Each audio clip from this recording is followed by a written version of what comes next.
Bienvenidos a mi podcast Conversando de Todo con el Dr. José Manuel Rizo. Hoy tenemos el gusto de tener en el estudio al versátil, elocuente, carismático, locutor, músico, técnico superior en administración, mención mercadeo. Y después nos enteraremos qué más es lo que ha hecho durante toda su trayectoria y vida en los Altos Mirandinos, en Los Teques, el Estado Bolivariano de Miranda, en Venezuela, para aquellos que están allí escuchándonos y oyéndonos desde otras latitudes en este globo terráqueo maravilloso. Bienvenido, Jesús. Oye, Jesús Quique Cordobés. Muchísimas gracias, José Manuel. Realmente agradezco pues esta invitación por esta plataforma tan importante. Y bueno, para mí un honor de verdad estar por acá. Te faltó agregar pues ese último paso que hasta el momento he hecho como licenciado en comunicación social, periodista de No, este pero país. No se me olvidó. Ah, bueno. Es que lo quería dejar al final en la entrevista. Ok, bueno, ahí está. Para llevarlo con calma. Claro. Y eso que no he hablado de las 3 mujeres y los 5 hijos, porque tampoco lo mencioné, pero ya lo mencioné. Bueno, ¿por qué no? Mucho orgullo para mí. Mucha honra. Bueno, comencemos, Jesús. Fíjate, hay algo muy interesante. Naciste en San Pedro de los Altos, que es quizás era un pueblo, ahora es ciudad, digámoslo así, donde hay mucho cultivo de vegetación. ¿Qué es nacer? Porque claro, a ti te dicen, eres de San Pedro de los Altos, pero te crían ya, digámoslo así, en una urbanización llamada El Barbecho. Así es. En la ciudad de Los Teques, ¿no? O sea, que eres, a los de la ciudad de Los Teques, nos llaman, pues también nací aquí, tequense o tequeños. Tequeño. Y entonces eso de tequeño tiene una connotación gastronómica también, ¿cierto? Claro. Ajá, pero en el caso de Jesús, tú eres más tequeño que el queso, porque eso tiene queso por dentro. Yo creo que sí. Sí, me siento muy arraigado a esta hermosa tierra, de verdad que he aprendido con el tiempo a quererla, a amarla, mi ciudad. Bueno, yo creo que es parte de ese sentido de pertenencia, ¿no?, que deben tener todos los lugareños de cualquier estado. Deben querer su tierra donde se han desenvuelto, donde le ha dado oportunidad de vivir tantas cosas hermosas de una ciudad como Los Teques, ¿no? Esa época de niño.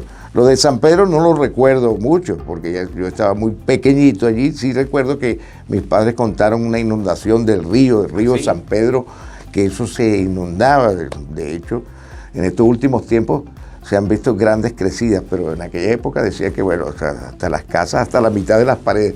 Eso yo no lo recuerdo, me lo dicen mis padres, porque realmente, ciertamente, usted llegó a la parte del Barbecho, donde sí ya recuerdo esa niñez maravillosa. Cuéntame un poquito de la niñez de Los Teques, porque tú dices, bueno, los Teques me arraigan, me dan un sentido. Sí. ¿Qué recuerdas de anécdotas? Porque debes tener algunas anécdotas como adolescente, etcétera. Mira, Los Teques, en principio, tal como lo conoce todo el mundo, en aquellos tiempos, el clima ideal, de verdad. Los Teques siempre fue una ciudad de mucha neblina, hermosos paisajes. Los Teques era precioso. Nosotros en esa época de muchachos, pues la bicicleta era nuestro instrumento que nos llevaba a pasear por muchos lugares hermosos. Yo, por ejemplo, viviendo en el Barbecho, iba mucho en la zona que se conoce acá en los Altos Mirandinos, Las Cadenas o el Pignatelli. Oye, mira, manejar bicicleta por estos lugares era una preciosidad. Habían hasta unas cataratas. Y entonces uno, mira, en bicicleta, mira, vámonos, comprarnos una manito de cambur y pan. Y vámonos en bicicleta, ¿verdad?, hacia esta zona de las cataratas de Santa Rosa, que eran una belleza, y ahí pasar todo un día los muchachos sanamente, y después en la tarde, bueno, a calarse, tú sabes, el regaño de los padres porque llegaste todo, pero era parte de esa felicidad, el deporte. Yo recuerdo mucho mi infancia. ¿Qué deporte practicabas? Mira, estuve mucho con el béisbol desde muy pequeño, el béisbol preinfantil, pero la cercanía del Barbecho con el estadio Huaycaipuro me vinculó mucho a disciplinas como el atletismo. Me encanta el atletismo. De hecho, saludo a mi profesor y entrenador Helio, que inclusive junto a otros compañeros llegamos a hacer un tiempo tan interesante hasta olímpico en el relevo por 400. Wow, hacíamos una marca olímpica nosotros como jovencitos y bueno, eso nos ponían a correr y traían a las personas fulano allá, mira, estos muchachitos hacen esto, saludo a mi amigo Richard Echinagucia, a Héctor, éramos 4 y hacíamos el relevo con garrocha de 400 metros. Eso creo que lo llaman testigo, ¿no? Cuando sí, con pasas. el testigo, exacto, que tengas testigo. Entonces, el atletismo, entonces he lanzado una que otra jabalina, que si el salto largo, o sea, me gustó mucho la parte del atletismo en realidad. Aunque hice mini básquet, de allí del Barbecho surgió Rostin González, que era pequeñito y lo vimos crecer dentro de las canchas, vimos crecer a Rostin González, de repente Rostin le dábamos cocotazos y de repente, y Rostin se fue para arriba. Rostin González es un jugador profesional de baloncesto, de baloncesto, que fue muy emblemático en Venezuela. Eso por decirte algo, pero también codeándonos muy de cerca con Osvaldo Guillén. Osvaldo Guillén, Paío, como cariñosamente le decimos, el pelotero, Osvaldo Guillén. Manager. Hasta manager llegó a ser mi compañero, mi amigo, saludos para él, bueno, donde quiera que se encuentre. Fue una persona que nos dio mucho ejemplo, ¿no?, de lo que es la constancia, la disciplina, porque recuerdo yo que los días sábados yo tenía entre mis actividades lavar mis carritos ahí en el Barbecho, porque eso me proporcionaba mi dinero, ingresos, para yo poder ir al cine luego, al cine Lamas. Y entonces yo decidí lavar mis carritos pues para reunirme mi dinero e irme al cine. En ese momento en que yo estaba a las 7 de la mañana con mis tobitos, lavando mis carritos, pasaba Osvaldo Guillén, Paío. Pa' Quique, ¿qué pasó? Vente, vale, vamos para el estadio. 7 de la mañana, señores, con un uniforme impecable, un guantecito negro que él mismo lo pulía, ese guantecito negro lo pulía y él pasaba, porque por ese estacionamiento donde yo le lavaba los carros, él bajaba por unas escaleras hacia el estadio en Guaycaipuro. Y decía, pero oye, tú sí eres fiebrúo, ¿vale? Eso hay que hacer un término. El fiebrúo es cuando alguien siempre quiere estar encima de algo, oye, practicando, entrenándose. Tú sí eres fiebrúo, Paío, ¿vale? Porque allá no hay nadie, ¿vale? No hay nadie, pero vente, no importa. Bueno, lo cierto es que él bajaba, yo seguía lavando mi carro y yo escuchaba algo que golpeaba una pared. ¡Pum! ¡Pum! Pues Osvaldo Guillén, amigos, él solo sumándose la pelota a la pared y agarrando su rolling. Mientras llegaban personas allí, alguien con quien quisiese jugar con él, pues realmente algo admirable lo que después vemos como resultado.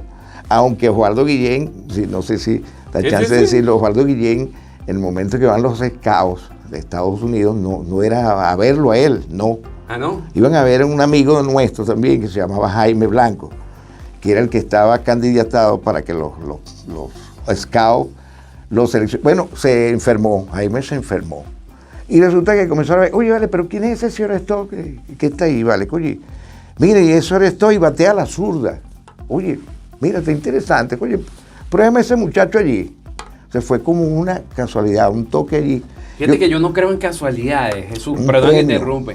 Yo creo en causalidades. Porque él estaba preparado en ese momento y tomó la oportunidad que le estaban dando. Y yo digo también, le agrego como un premio a la vida esa constancia, de verdad que desde muy joven, Osvaldo Guillén, el amor, la pasión, llegó a sentir por esa disciplina, ¿no? Una bonita anécdota entre tantas. No, pero aquí si quieres, ¿tienes otras anécdotas? Bueno, mira, son muchas realmente, porque precisamente el Barbecho, saludo a toda mi gente del Barbecho, esa populosa urbanización que dio muchos frutos a nivel deportivo.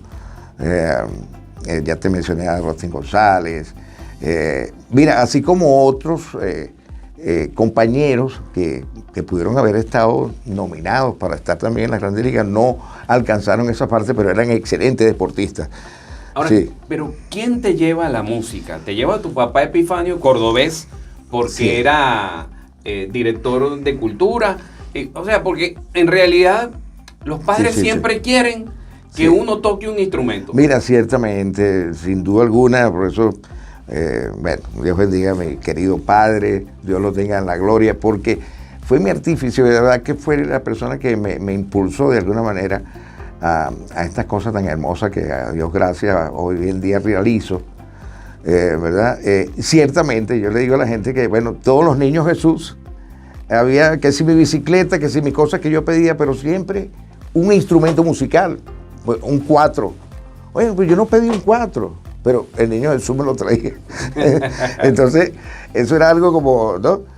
Hay una anécdota en cuanto a esto, porque incide también pues en esas ganas de mi papá de motivarme.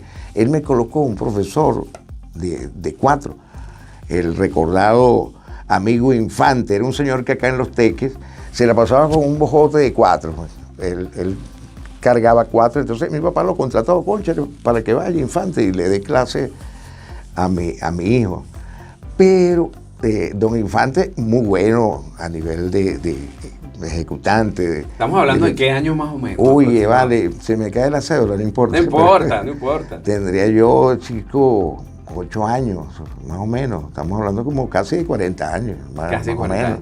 Sí, casi 40 años. Infante, muy conocido. Yo sé que muchas personas en Los Teques lo recuerdan porque un señor que se dedicó, iba con su paltó, con su flu, guindaba sus 4 y él iba a las casas a dar sus clases. Bueno, le tocó.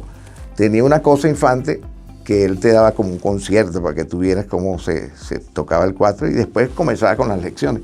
Pero era un poquito brusco para enseñar porque los dedos le duelen a las personas cuando agarran un 4 por primera vez y quieren darle abajo, realmente te lastima, ¿verdad? Entonces él decía, oye, pero dale, pero me duele, profesor, me duele. No importa. Y mire, un día hasta me corté un poquito, me salía esta sangre, y yo decía, pero mire, estoy, no importa, dale. Bueno, bastó y sobró que yo, cuando iba don Infante a mi casa a darme clases de 4, que está aquí se perdía por allí, no llegaba en ningún momento. Te desmotivaste.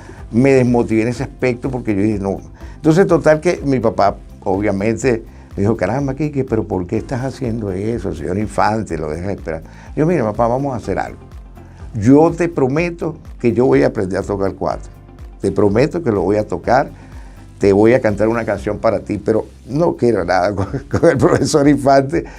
Y bueno, mira, dicho y hecho, así fue, pues yo con el método, solamente con el método, yo comencé a aprender a tocar 4 yo solo, al principio. Luego formé parte de estudiantinas, existían mucho las estudiantinas acá en Los Teques. ¿Estudiaste solfeo con Juan Bautista Carreño? Ya eso es posterior, sí. A la par mi papá quería pues seguirme apoyando con esa actitud musical que obviamente sí la tenía, esa actitud musical. Y bueno, comencé a estudiar en la Escuela de Música del profesor Juan Bautista Carreño, en paz descanse, proveniente de la familia Carreño, pues desde Teresa Carreño, Cayetano Carreño, de esa dinastía musical. Maestro Juan Bautista Carreño era su escuela de música y uno comienza a estudiar esa primera etapa, que es la del primer año de teoría de solfeo, luego escogen un segundo año. Yo comencé a estudiar corno francés, la trompa esta redonda, ¿sabes? El corno francés, porque el maestro Juan Bautista Carreño, mi instrumento era trompeta, realmente he sentido actitud para los instrumentos de viento. Pero entonces, maestro, yo quiero trompeta. Entonces el maestro, como estaba armando su orquesta juvenil, y me dice, pero ¿por qué no estudias corno?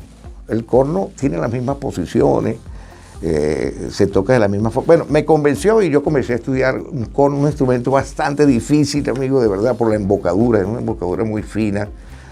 Sin embargo, bueno, ahí estuve con el recordado también maestro Alvarado, que era un cornista profesional, pues. Y comencé mis primeros pasos ya con el segundo año en corno. Y bueno, los otros estudios, llegué más o menos hasta tercer año de música, pero ya es un poquito más complicado de verdad, porque ya se comenzó a ver la música más profesional, lo que es la armonía, la composición, en fin. Pero siempre en el mundo de los guataqueros, vamos a decirlo así, gente que toca un instrumento de oído. De oído, y se le llama, en el término musical, guataca. Tener guataca, tener oído, bueno, guataquero, pues. Mi tío también fue un gran músico de oído, italiano también. Bueno, fíjate. Y él tocó acá, en Venezuela, antes de italiano, cuando llegaron aquí en la época de Pérez Jiménez, y luego se fue para Nueva York, en paz descanse. Qué bueno, qué bueno. Perteneciste también a la Coral Filarmónica del Estado Miranda. Ciertamente. Pero sí. yo no puedo dejar de preguntarte que cuando estabas muy joven, adolescente, este señor se fue a vivir a México, a la zona rosa, y me puso una cara de picardía, y yo quiero que me cuente cómo es vivir en el DF y qué fue lo que hizo en México. Bueno, sí. Mira, hasta el carrasposo le dio. Bueno, pues sí, precisamente mencionaste a la Coral Filarmónica que vino después a mi regreso de México. Bueno, ciertamente mi papá es fundador también, por cierto, del Colegio Universitario de Los Teques, que también, bueno, más adelante quizás voy a hablar porque de allí proviene mi formación profesional del Colegio Universitario de Los Teques. Pero no te me vayas por la tangente, ¿qué fue lo que hiciste en México? Al regreso, en México, mi papá estuvo haciendo lo que se conoce como el año sabático. Ajá. Que es un tiempo que le dan a los profesores, le daban a los docentes en aquella época para hacer su formación y podía hacer bien sea en el propio país o fuera. Mi papá escogió México porque existía una organización, un instituto llamado ILCE, Instituto Latinoamericano de Comunicación Educativa, porque mi papá se especializó en esto, en la comunicación educativa, y entonces allí comenzó. Yo estaba en una época, en una etapa de verdad un tanto tremendo, muy tremendo. Y ¿qué es lo que pues, más recuerdas, chico, de México? ¿Qué es lo que más te gustaba? Bueno, que vamos a entrar a México y mi papá viene y me busca y voy a México. Mira, realmente me fascinó esta ciudad, obviamente muy joven, ¿verdad? El experimentar cosas, por ejemplo, como decirte, bueno, tú sabes que... ¿Qué experimentaste? Echándose el cuenta. Mira, aquí nadie se va a enterar. Tú sabes lo que es estar, por ejemplo, el trayecto de 1 metro en una sola ciudad que dura alrededor de 8 horas más o menos. Increíble. Sí, increíble, pero es cierto, porque México, como ustedes saben, México DF tiene la misma cantidad de habitantes que tiene Venezuela en todo el país. Entonces tengan ustedes una idea de lo grande que es nada más la capital. Entonces yo de joven, una de las travesuras era que me montaba en ese metro y comenzaba a rodar, y yo decía, yo quiero llegar a la última estación. Entonces eso era una locura, porque eso casi no se puede hacer ni siquiera en un día. En México no, porque imagínate, ibas a preocupar a la gente, pero en mi caso mi papá... No, y además regresar. Desapareció, exacto, porque tú sacabas el tiempo de ida, claro, y el de regreso. Estamos hablando casi de 16 horas. Entonces, bueno, yo me eché una de esas perdidas que llegando... ¿Solo o acompañado? No, yo solo. De verdad que creemos, vamos a creerle. No, fui un joven muy independiente, de verdad muy independiente. O sea, hacía las cosas, tomaba mis decisiones, quizás, bueno, un tanto rebelde, de verdad, hay que confesarlo. Pero mire, las mexicanas son muy lindas, son muy bonitas. Cuando me llevé mi 4, ¿viste, Rizo? Yo me llevé mi 4 para México, un cuatrico. Y ahí empezaste a enamorarlas. Ahí, mira, ahí sucedían muchas cosas. Tenía a mi amigo Félix, que era el mexicanito que me llevaba para todos lados, me llevaba para su universidad, para su colegio. Entonces nada más yo era un show tocando que si Compadre Pancho, y tú sabes con qué gozaban los mexicanos ya tocándole el caimán. Ah, imagínate. Se va el caimán. Entonces uno decía los versos. Mira cómo se divertían las mexicanitas y todo se divertía. Bueno, fue una experiencia hermosa, además de conocer ese país, México, que una belleza. Yo llegué a vivir en la zona rosa, una de las zonas más preciosas de México, se llama así, zona rosa, y sí siembran rosas, hay rosas en la zona rosa. Qué prohibido hay quien cortar una rosa allí, en la zona rosa, preso.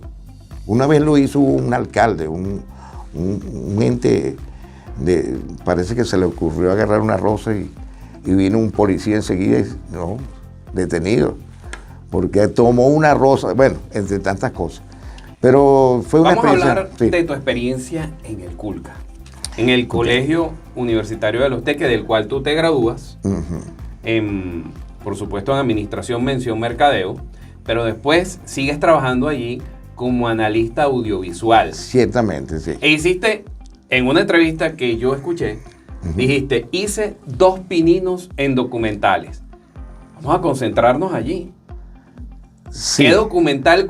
Uno siempre cuando crea su primera obra, Sí. sea la que sea, audiovisual, o sea que escribes un libro, uno como que le toma cariño a la primera. Porque no solamente uno aprende, pero hay como un afecto allí. De esos 2 documentales, ¿cuál es el que a ti más, digámoslo así, te llega, te recuerdas con cariño? Mira, mi trabajo en ese aspecto fue a nivel técnico, ¿no? Era un departamento de tecnología audiovisual que existía en el CULCA, donde yo más que todo estaba en la parte de audio, donde ya yo me estaba especializando pues poco a poco en esta área, en la parte de audio, pero a la vez esa parte creativa pues de ser productor, de tener ideas para hacer micros, programas.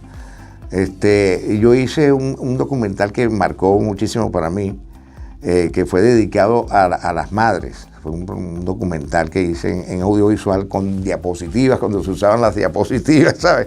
Y los proyectores iban. Hice una producción, inclusive le compuse una canción, hice una canción para hacer ese documental. De hecho, en eso se basa ese documental, porque es una música que me pertenece, letra, y lo adapté para que fuesen a través de esta música proyectando las imágenes, y eso fue un boom, fue algo realmente muy apreciado.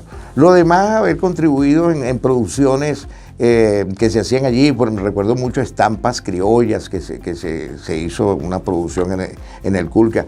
El hecho de yo trabajar con la actriz recordada, querida, en paz descanse, María Escalona. María Escalona, una excelente actriz, quizás no la relacioné mucho, pero fue una actriz de altura, de nivel en nuestro país. Y ella fue profesora de teatro del CULCA. Y esa oportunidad que me dio ella de hacer el montaje musical, efectos, esto es algo maravilloso. De verdad que ese mundo me encantó, musicalizar obras de teatro. Por cierto que estuvimos por muchos sitios de Venezuela con el montaje de la obra Manuelita Sáenz. Fue toda una producción donde, por cierto, hay algo, anécdota allí, porque yo era el técnico de sonido, ese que soltaba la música, pues para las partes, pero faltaban bailarines, pero yo estaba vestidito con un traje de la época de la colonia, porque yo colocaba la contradanza venezolana. La contradanza venezolana se hacía, en esa obra de teatro se bailaba la contradanza venezolana. ¿Y eras bailarín también? Entonces yo era bailarín porque la profesora Josefina Rodríguez, la saludo desde acá, bueno, mi querida profesora Josefina Rodríguez, que era jefa de extensión universitaria, ella montó esa obra. Entonces me dijo, no, Quique, tú tienes que bailar también. Entonces, mire, fíjense tú cómo yo me armaba las cosas, las personas que trabajan con audio, estas cosas. Yo tenía que calcular el tiempo mientras yo soltaba el cassette, porque era con cassette.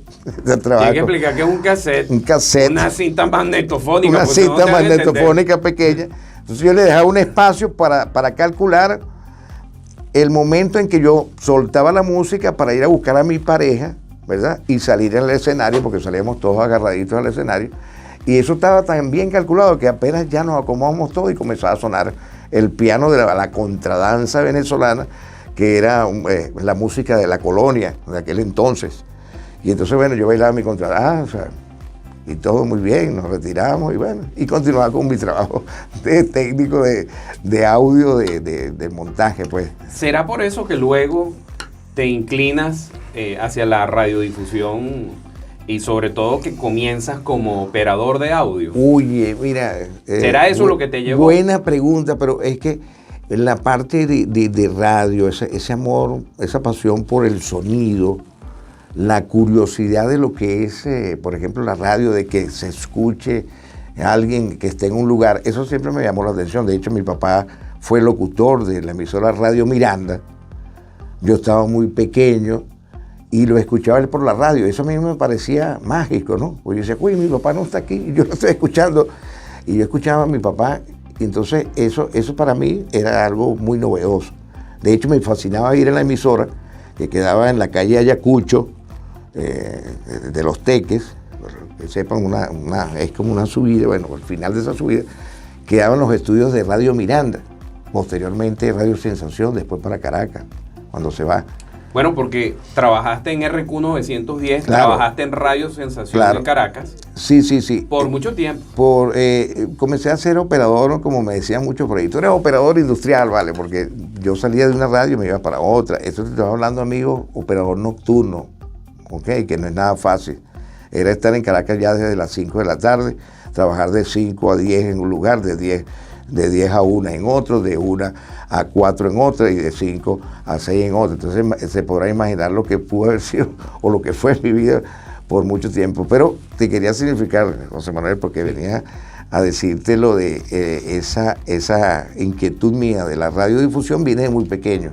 De hecho, yo me acuerdo que yo inventaba en mi propia casa, pues, en mis emisoras. Colocaba un reproductor aquí al frente de cassette. Existió una vez un gobierno, no recuerdo qué gobierno, un sistema, un plan de alfabetización, y existía el sistema ACUDE, creo que era ACUDE. Acude, estamos ok. esperando. Ellos Me recuerdo todavía. ellos entre ese sistema era donarle o darle a las personas que querían aprender a leer y escribir Ojo. unos tocadiscos. Creo que fue un gobierno copellano el que hizo esta campaña. No me recuerdo muy bien si fue Rafael Caldera. Yo creo que etcétera. fue Rafael Caldera. Pero erradicaron el analfabetismo en ese momento. Sí, ¿no? cierto, porque era con un sistema, le daban unos tocadiscos con LP a las personas, unos tocadiscos. Entonces eso para mí era una novedad, porque yo decía, bueno, yo teniendo 2 tocadiscos de esto, hago una radio. Entonces yo me empeñaba con mi papá tanto, papá, consígame otro tocadisco. Entonces era para armar mi set de grabación, fíjate, esto de niño.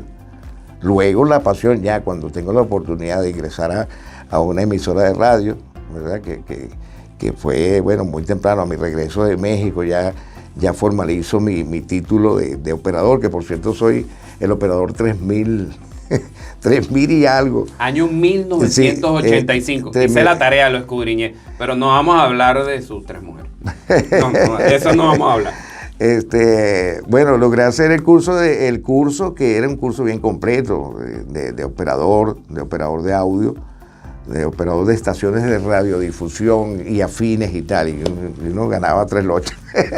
Pero bueno, era más largo el nombre de lo que uno podía. Ahora fíjate, la música en tu vida Cierto. te ha abierto puertas Sí. y oportunidades. Y hay un gran amigo de nosotros dos, Ujú. que es un ícono de la radiodifusión de los Altos Mirandinos, Luis Alberto Alarcón, Luis Alberto Alarcón, claro. que gracias a él te trae Así a es. tu terruño de los teques. Cuéntame esa anécdota. Bueno, esta anécdota puede nacer y puede iniciarse desde nuestra iniciativa de guataqueros, de jóvenes guataqueros en aquel entonces, que queríamos darle serenatas a las muchachas de la coral. Decidimos hacer una rondalla, ¿verdad? Esa música romántica en la cual uno se paraba en la ventana, en la puerta. Pero tú sabes que eso tenía un pretexto, era para parrandear, vamos a estar claros. Eso tenía un pretexto porque después que demos la serenata y que nos abran la puerta, bueno. Entonces eso surgió muy joven, y ese amor también, que ese tema lo vamos a tocar también, que surgió por la música que hacía una agrupación llamada La Rondalla Venezolana. Era inspiración para nosotros, sobre todo de un gran amigo nuestro, mi hermano Rubén Díaz, que quedó como el director de la rondalla pequeña, porque comenzamos a imitar los temas de la rondalla venezolana, a imitarlos. Pues, muchos inician así. Luego, mira, a componer canciones y a hacer canciones de nuestro estilo, ¿verdad? Adaptarlo y se formalizó. Expliquemos qué género para otras personas Sí. que no conocen a la rondalla venezolana. Ujú. ¿Qué tipo de género, qué tipo de música es la que se toca? Sí, mira, es una música muy romántica, donde predomina la voz de un cantante. De hecho, se dice que la rondalla viene de aquello de los trovadores, ¿verdad? Que cantaban de noche. Entonces, es ese complemento de músicos que cantan con guitarras, instrumentos. De hecho, cuando surge la rondalla venezolana, en nuestro país, el maestro Luis Arimendi, que fue director de la rondalla venezolana. Que de paso perteneciste a la rondalla. Pertenecía a la rondalla venezolana. Unos años después, alguien se paraba así frente a la rondalla tequeña y decía, esta es la rondalla del futuro, porque éramos muy jóvenes. Entonces, quienes nos veían ya lo que estábamos haciendo, como Álvaro Cuchillo Durán, por ejemplo, el mismo José Antonio Abreu, una vez nos vio cantando a nosotros y nos admiró, pues, porque el grupo vocal polifónico, lo que se logra hacer. Expliquemos con un esta poquito música. quién es José Antonio Abreu. José Antonio Abreu, pues el creador del Sistema Nacional de Orquesta, el hombre que creó ese monstruo desde el año 72. Es muy importante que ustedes sepan el tiempo, ¿verdad? Porque fíjense todos los años que logra el maestro José Antonio Abreu en lo que es hoy por hoy el movimiento musical de Venezuela. O sea, para mí un genio. Es un genio por esta idea, lograr meter la música donde debe estar en todas partes, y con opción para todo el mundo, no aquello elitesco que el violinista tenía que ser de la alta sociedad, no, se logró eso y por eso Venezuela es el país en el mundo entero que posee más orquestas. Normalmente en un país, por ejemplo, como Rusia, existen 2 orquestas. ¿Ves? En Alemania una. Venezuela ya se perdió la cuenta la cantidad de orquestas, bandas que hay, movimientos, o sea, de cantidad de músicos en un mismo país. Es algo sorprendente. Y eso lo debemos a José Antonio Abreu. Él se paró un día al frente de la rondalla, para no perder un poquito. Sí. Tuvimos uno de estos toques y se paró hacia el frente y nosotros no sabíamos quién era. Y yo, uy, ¿quién será este señor peloncito que está parado allí delante de nosotros? Porque nosotros íbamos a muchas reuniones de toques, tú sabes, elitescos, donde las personas nos utilizaban a nosotros para ellos comer, mientras ellos comían. Y entonces nosotros era el entretenimiento, amenizar, digámoslo de esa manera. Estábamos amenizando y nosotros esperábamos los aplausos, pero ¿cómo vamos a esperar aplausos de unas personas que están comiendo? Entonces, mire, se paró ese señor así, frente a nosotros, y entonces sus palabras al finalizar nos dijo, cantan como unos ángeles. Uy, y entonces después preguntan, mira, pero ¿quién es ese señor que nos dijo eso? Digo, uy, vale, es el maestro José Antonio Abreu. Bueno, nada más y nada menos en ese instante. Opiniones como esa. Entonces, la pregunta que me había hecho inicialmente, surge la rondalla tequeña, ¿verdad? Que es donde comenzamos a dar esas serenatas provenientes ya de la Coral Filarmónica de Miranda, ¿verdad? Comenzamos a dar esos pasos a nivel musical, si se quiere, porque ya nos fuimos formalizando un poco más profesional, hasta que un buen tiempo comenzaron a llamar de la rondalla venezolana a integrantes, como es el caso de Armando Bolaños, que duró con la rondalla venezolana alrededor de los 50 años que tiene la rondalla venezolana, él duró 46 años. Imagínate tú. Claro. Él es el primero que se va. Luego Ramón Tobar, el profesor Ramón Vicente Tobar, también músico, también casi la misma trayectoria mía, pues él también venía de ser músico desde muy niño. Fíjate que los youtubers deben estarse preguntando, pero bueno, ¿y qué pasó con Luis Alberto? ¿Cómo es la anécdota con Luis Alberto que sí, te trae a los textos? Sí, es verdad, cierto, porque fíjese lo siguiente, sí es verdad, sí, es cierto. Porque en una de estas serenatas, Luis Alberto Alarcón, como buen productor, hombre de radio, muy astuto, mi maestro, le digo yo, y lo respeto con mucho cariño, se le ocurrió que para un Día de las Madres rifar una serenata para una madre a través de la radio, en aquel entonces Metropolitana 1550M. Y entonces, bueno, él conversó con nosotros. A todo esto yo no conocía a Luis Alberto, o sea, nos conocía como músico. Oye, vale, ¿qué tal si regalábamos con la rondalla tequeña una serenata? Bueno, lo cierto es que se hizo esa transmisión, esa promoción de la emisora, alquiló un autobús y todo, porque entonces, bueno, ya se lo ganó una señora en Carrizal. Y entonces nos montamos en el autobús y bueno, llegamos a la casa de esa señora, se transmitió en vivo la serenata que dimos con la rondalla tequeña y bueno, eso fue una maravilla, algo verdaderamente. De allí yo aproveché en el autobús y yo le dije a Luis Alberto Alarcón, oye Luis, mira, tú sabes que yo no solamente soy músico, yo soy operador de radio, porque eso es una cosa que iba a la par, ¿ves? Claro. Por lo que te decía, mi pasión por las dos cosas, la música y... Entonces yo aproveché y le dije, mira Luis, que yo soy operador, ¿vale? Yo hice mi curso. Y yo me quiero venir de Caracas porque estoy cansado. O sea, estaba cansado, amigos, de verdad que yo dormía hasta en los autobuses, en el terminal del Nuevo Circo. Le decía a los perros calienteros, hermanito, ¿me puedes cuidar un momentico que voy a descansar unos 15 minutos? Mientras llega la camioneta. Perro calientero es hot dog, por si acaso. Y de paso, por favor, me puedes fiar un perro caliente que yo mañana se lo pago.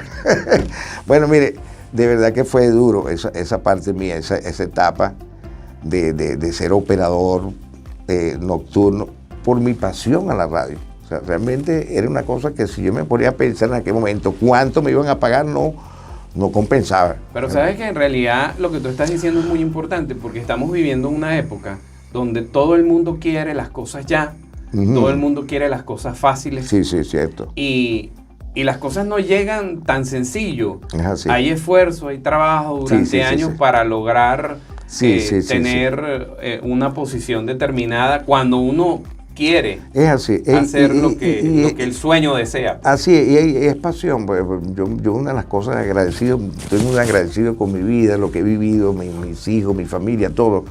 Pero una de las cosas más importantes que yo digo y analizo es que qué bonito es poder hacer durante su vida lo que a uno le gusta. O sea, hacer lo que te gusta. Y yo digo que por eso es que yo digo que no trabajo. Estoy haciendo lo que me gusta realmente desde hace mucho tiempo, que es hacer radio. Como han escuchado, pues, esa historia que he dado, esa antesala. Oye, ha sido mi pasión, de verdad, y sigue siendo mi pasión. De Metropolitana saltamos a Sintonía. En San Antonio de los Altos, ¿correcto? Sí, comenzaron a surgir otros proyectos, otras propuestas. Pero yo me quiero detener en una, que yo creo que es la que te robó el corazón. Máxima. Uy, sí. 98.7 creo que era el dial. Sí. 98.5. 98.5. Máxima 98.5, de verdad que fue un sueño hecho realidad, porque estaba entrando en Venezuela las emisoras FM. Veníamos de emisoras AM, amplitud modulada. Y Máxima pues viene con toda la alta tecnología, como decirle, el carro último modelo en FM, ¿no? Esto fue una experiencia verdaderamente importante que de la mano de Luis Alberto Largón también.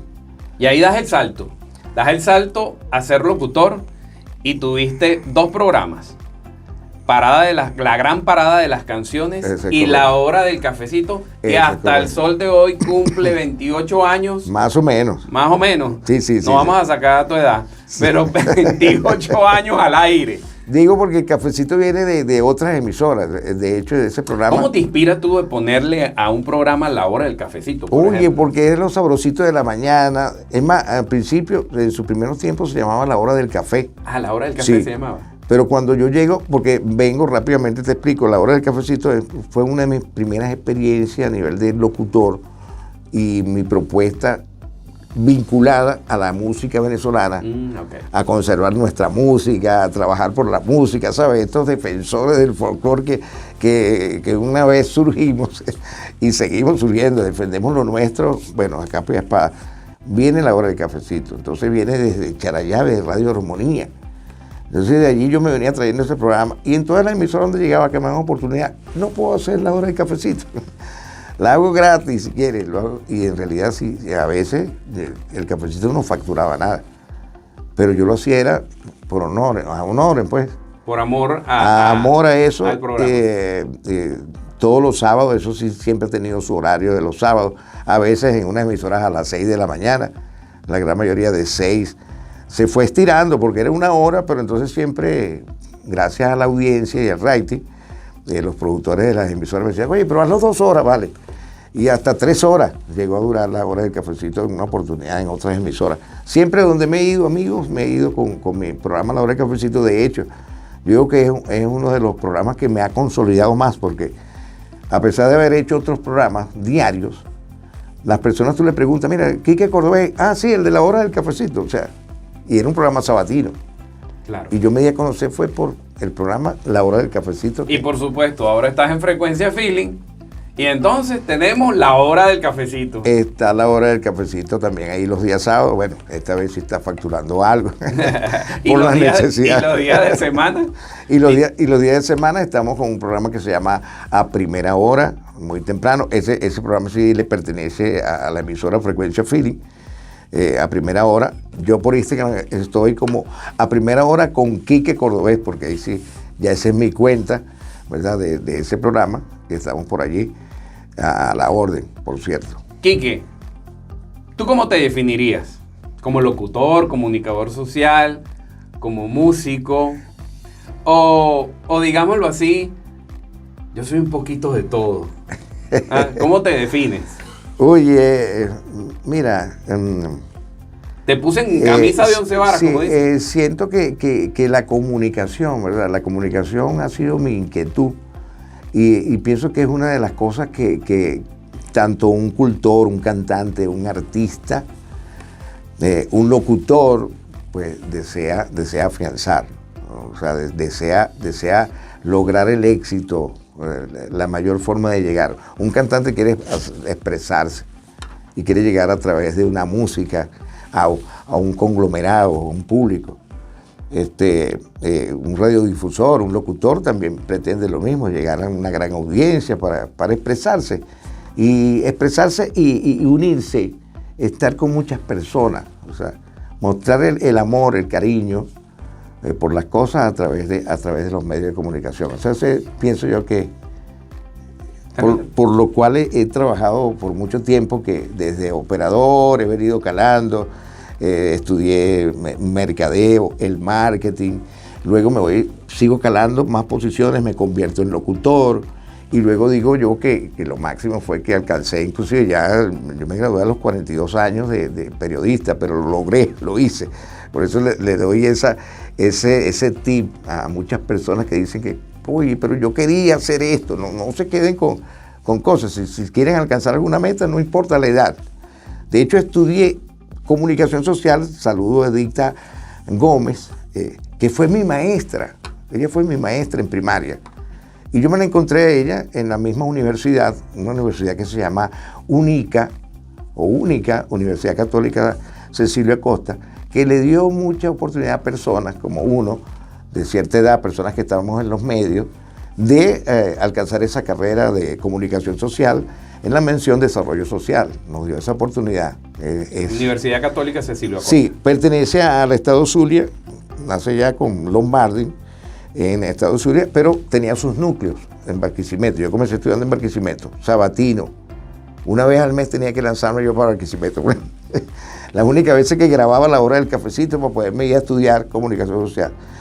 Y digo yo que estudié con mi maestra Edicta, que me la consigo de compañera.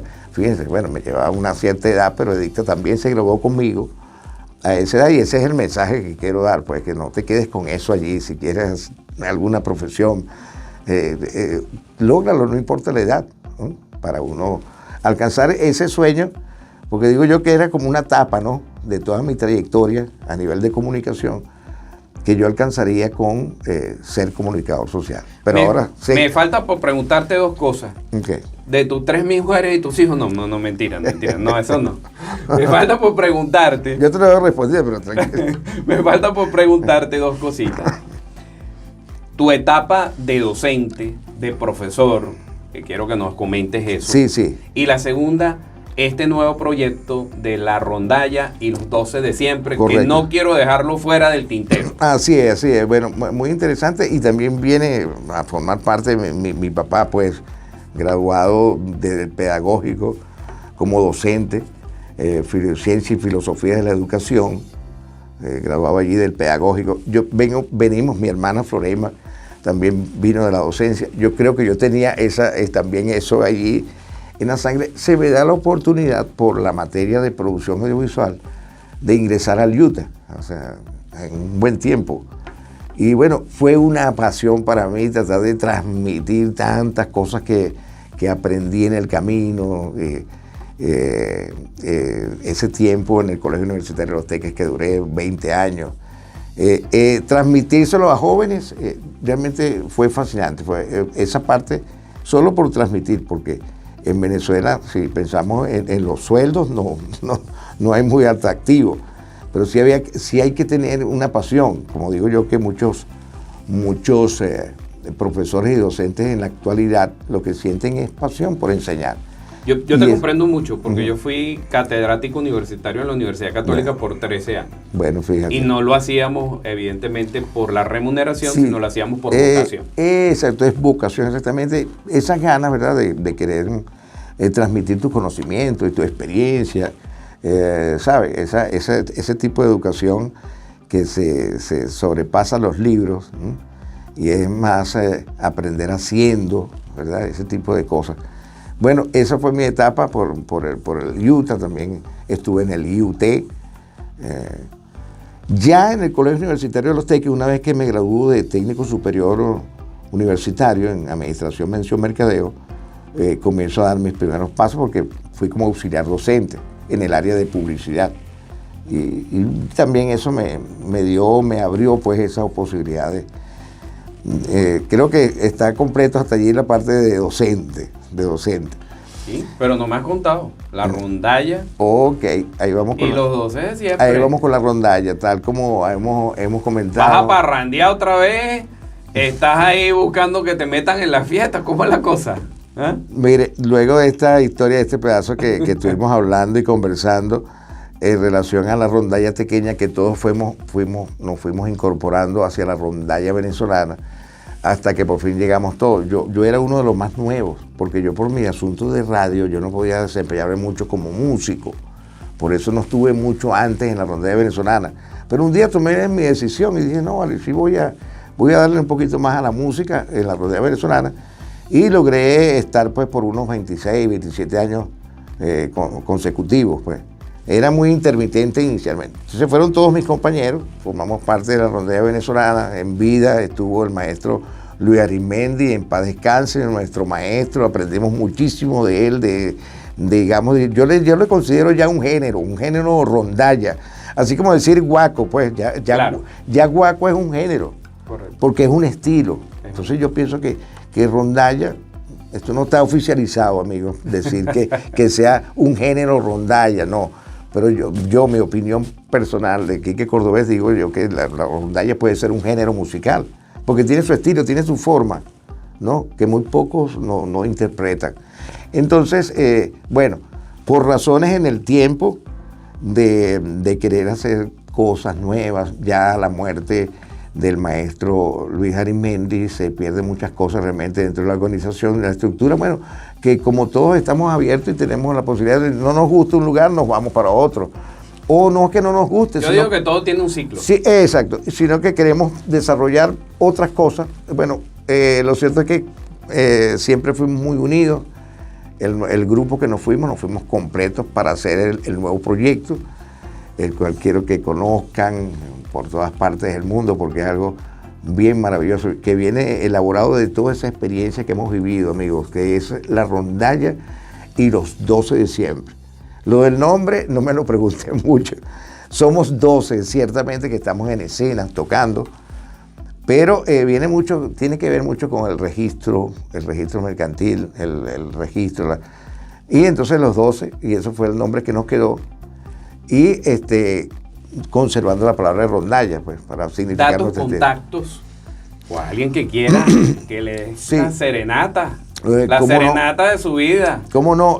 Nos pueden seguir por Instagram, amigos, estamos bien por las redes sociales, desde nuestra página web, asimismo, @la rondalla y los 12 de siempre. Por ahí nos pueden seguir, por ahí busquen información, ahí están nuestros contactos, nuestros teléfonos. Pueden ver muchos videos, cosas que estamos haciendo, porque apenas tiene un año. Bueno, para este momento que estamos grabando y estamos hablando, tenemos un año de funcionamiento. Una bonita experiencia que quiero que, una vez más, insisto, para que la disfruten, de buena música, música romántica, música de sentimiento, también nuestra música venezolana, que lo hacemos, pues incluimos en nuestros instrumentos un arpa, ejecutada muy bien por el maestro Ali Bello, y tenemos un repertorio muy variado, y esto ha sido, digamos, como José Manuel, una etapa, vamos a decir, de esa evolución musical, que hemos podido tener, ¿no? Porque no son 2 días, son 3 días, viene un tiempo muy grande de nuestra vida empleado en este género musical que como es la rondalla. Entonces ha sido realmente gran satisfacción de esta nueva etapa que estamos viviendo. Y no vamos a hablar de sus 5 hijas. ¿Por qué no? Y no vamos a hablar de sus 3 mujeres, porque eso queda para otro episodio en otro podcast que tengamos con Jesús Quique Cordobés, locutor, tequeño y un excelente ser humano con muy buen sentido del humor, pero que toda su vida es un libro abierto, pero también cargado de experiencias y anécdotas que todavía no hemos descubierto a la totalidad. Queda abierta otra invitación. ¿Será? Para hablar de cosas más íntimas y personales. Gracias. Y a ustedes, recuerden que siempre les contamos todos. Y hasta un próximo episodio de Conversando de Todo con el doctor José Manuel Rizo. Un gran abrazo desde mi corazón a tu corazón.